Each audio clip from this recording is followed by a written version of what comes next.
का दूध पानी का पानी होगा। लेकिन महाराज जी मीडिया से बात है, सर का कहना है कि जो बात है सच है, सामने जज बोलने के लिए मना कर रहा कुछ है।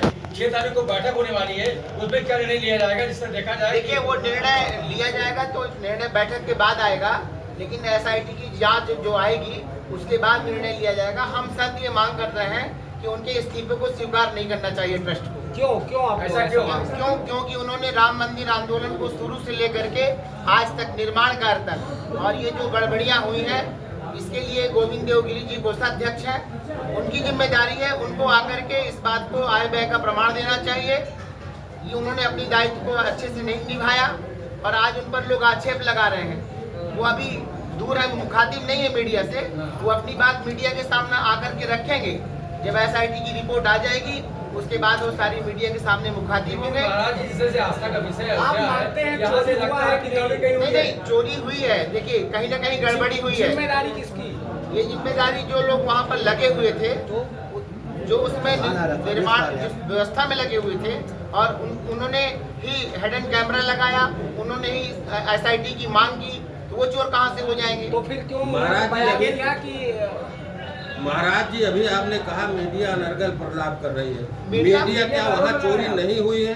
नहीं, चोरी हुई है। नहीं हुई तो 8 लोग पकड़े कैसे गए? नहीं, ये विषय नहीं है। अनर्गल का मतलब जो विषय आ रहे हैं, चंपत राय जी ये हैं, चंपत राय जी वो हैं, जो उन्होंने जिस निष्ठा के साथ, हम 93 से अयोध्या में हैं और उनको देख रहे हैं। जब राम मंदिर आंदोलन था तो मंदिर में जा करके उन्होंने संतों में अलग जगाई, और कुछ लोग पूरी अयोध्या के संत ऐसा नहीं कह रहे हैं कि उनको हटाया जाए, वो तो स्वयं एसआईटी की मांग कर रहे हैं। वो इस बात का कहाँ विरोध कर रहे हैं, या ये बात कौन अस्वीकार कर रहा है कि वहाँ पर गलतियाँ नहीं हुई? चोरी हुई है। जिम्मेदारी छोटे लोगों की होती है, जो वर्कर होते हैं उनकी होती है, जो संगठन देखता है उसकी होती है। नहीं, तो संगठन में दायित्व होते हैं, दायित्व सबके निर्धारित किए गए हैं। तो उसमें गोविंद देवगिरी जी है कोषाध्यक्ष, कोष की व्यवस्था उनके हाथ में है। लेकिन ये महामंत्री होने के नाते पूरा दायित्व तो चंपत जी ही यहाँ देख रहे थे, निर्माण से लेकर चंपत राय जी देख रहे थे। चंपत राय जी के जब संज्ञान में चोरी की बात आई, उन्होंने चोरों को पकड़ा, एसआईटी की मांग की, सारा उनके संज्ञान में है। महाराज जी, मेरा निवेदन ये है कि घर का जो मुखिया होता है, आपके घर में आपका बालक कोई गलती करता है तो एकदम से आप पुलिस को नहीं दे देते, पहले आप उसकी तहकीकात करते हैं। उन्होंने छानबीन की, उन्होंने चोरों को पता लगाया, वहाँ से पैसा बरामद किया, टैक्स में पैसा लाया, और एसआईटी की बात उन्होंने खुद रखी है। अब एसआईटी की जांच होगी, जो अपराधी हैं, जो चोर हैं, उनको सजा मिलेगी। तो क्या महाराज जी बीच में उनको एक बार तो सामने आना चाहिए था। अयोध्या के संत चंपत राय जी को क्लीन चिट दे रहे हैं। हम लोग तो इसीलिए बैठे हैं कि जब एसआईटी की रिपोर्ट आ जाएगी, हम उनको पूरा क्लीन चिट दे रहे हैं। बिल्कुल वो निरापराधी है, उनका कोई इसमें अपराध नहीं है। गलतियां जो नीचे लगे हुए लोग हैं, उनसे गलती हो सकती है, हुई है, उसका सब सजा उनको मिलेगा। क्या लगता है महाराज जी की जो है चंपत राय का जो है इसमें इन्वॉल्वमेंट है, इसलिए जो है आप लोग अच्छा, चंपत जी का एक भी वक्तव्य आपके पास है कि जो चंपत जी ने ऐसा कुछ कहा हो बचाव के पक्ष में, जो दोषी है उसके बचाव के पक्ष में, या जो दोषी है उसको ये निर्दोष बनाने के पक्ष में कि नहीं ये निर्दोष है, ऐसा तो नहीं कहा। उन्होंने ये भी कहा कि जो दोषी बक्से नहीं जाएंगे, और अभी तक बताए कि उनकी एक भी ऐसा कोई आपके कार्यप्रणाली को जो शंका हो, एक विषय रख लीजिए, जब से वो लगे हैं तब से अभी तक, अभी जो वर्तमान समय में जो स्थिति उत्पन्न हुई है उस पर भी नियंत्रण करने का ही प्रयास उनके द्वारा भी हो रही है। ऐसा नहीं कि बचाव के पक्ष में बोल रहे हैं। गुरुजी सामने क्यों नहीं आ रहे हैं? सामने तो आना चाहिए ना। देखिए, सुनिए, हर विषय पे छोटे छोटे विषय सामने आते थे, इतना बड़ा विषय थोड़ा सा सामने आना चाहिए। सबसे स्पष्ट बात कर रहा हूँ, हर व्यक्ति बचने के लिए सबसे बड़ी मानसिकता कुछ ऐसे लोगों की है जो जातिगत आधार पर भी यहाँ मानसिकता वाले हैं, जो पनप रहे हैं, उनको भी कुछ लाभ लेना है आगे, वो इसका ज्यादा विरोध कर रहे हैं। उनको सामने तो आना चाहिए। अभी कोषाध्यक्ष को मैं बताया, जितना चंपत राय बाबू केंद्र है ना, कोषाध्यक्ष की बात आना चाहिए।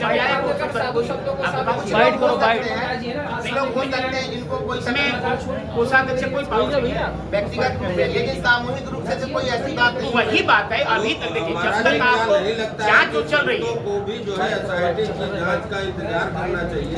बिल्कुल एसआईटी की इंतजार हम लोग कर रहे हैं, हम लोग कर रहे हैं। अनिल मिश्रा हम लोग एसआईटी के और योगी, और अनिल मिश्रा जी के लिए क्या कहना है? अब उसमें जो लोग अपराधी हैं, वो चाहे अनिल मिश्रा जी हो चाहे कोई भी हो, उन सबको सजा मिलेगी, लेकिन एसआईटी की रिपोर्ट आने दीजिए। गोपाल राव को लेकर भी लगातार सवाल उठ रहे हैं। देश में सुनिए, लोग अभी देख रहा है व्यक्तिगत किसी कि यहाँ के जिसका एक बदनामी केंद्र हो रही बना है, उसके करके लिए आप आरोप नहीं लगा सकते। ये साजिश है, ये इतने षड्यंत्र लोग है। इसमें हैं, अगर राम जोगी की जी के न्याय पर आस्था को विश्वास है षड्यंत्र तो जोगी जी पूरा को पता है कि करता इसमें अगर हम के तहत ये सब हो रहा है। अगर थोड़ा भी कहीं चूक गए तो उनका फिर भुगतना लगता है पड़ेगा। कौन लोग इसमें शामिल हो सकते हैं साजिश में? शामिल है अंतर्राष्ट्रीय षड्यंत्र, विदेश का पैसा शामिल है, तो सब लोग करा रहे हैं। विदेश का पैसा श्रद्धा से आया, जो लोगों के पास निकला है। मैंने सुना कि डॉलर किसी के पास पकड़ा गया है, तो श्रद्धा से आया, उसको चंपत राय जी ने वापस किया। 80 लाख रुपए चंपत राय जी ने वापस लाया। आप कह रहे हैं अंतर्राष्ट्रीय साजिश है, क्या संतों को ये लगता है कि अयोध्या को बदनाम करने के लिए विदेशी ताकतें लगी हुई हैं? बिल्कुल लगी हुई है, विदेशी ताकतें लगी हुई है, सपा लगी हुई है, कांग्रेस लगी हुई है। हम खुल के बात कर रहे हैं। जिस प्रकार से समाचार अंतर्राष्ट्रीय स्तर पर देश की मीडिया में, आप लोग तो अयोध्या के हैं, सब अयोध्या को जानते हैं, चंपत राय जी को जानते हैं, लेकिन जिस प्रकार से हवा बनाया जा रहा है। महाराज जी, टिन्नू यादव का हस्तक्षेप विदेश द्वारा किया गया है। जिन लोगों ने राम जन्मभूमि का प्रसाद लेना भी उचित नहीं समझा, वे लोग बोलने का अधिकारी इसमें बोल रहे हैं।